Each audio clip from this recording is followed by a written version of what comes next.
Kung nagsisimula ka pa lang mag-hustle, dapat ba mag-trip-trip ka lang, mag-experience ng ibang lugar, o pure hustle lang? Nagtitrip ka lang ata eh.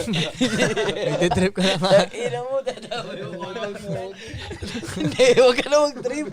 Wag yan.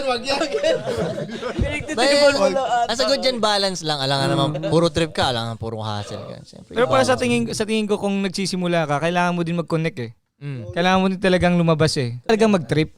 Para at least, Depende sa hustle ko oh, depende sa hustle mo yan. Basta, kunyari yung journey mo, para sa akin, masyado naman kung grabe mo lang na pure hustle siya eh. Kailangan mo ng trip pa rin dun eh. Hindi rin dapat too much trip. Pero may mga panahon din na kunyari, hindi, etong 1 month na to, hindi talaga ako aalis. Yun nga, depende May sa mga hustle. ganun. Parang Oo. yung sa'yo, ginawa mo nga 1 taon eh. Pero may, kumbaga, sa journey ko, balance yung trip at hustling, di ba? Depende Diba? sa Oo. hustle. Oh, depende sa hustle. Pinakamasarap gawin niyang hustle yung trip niya. Oh.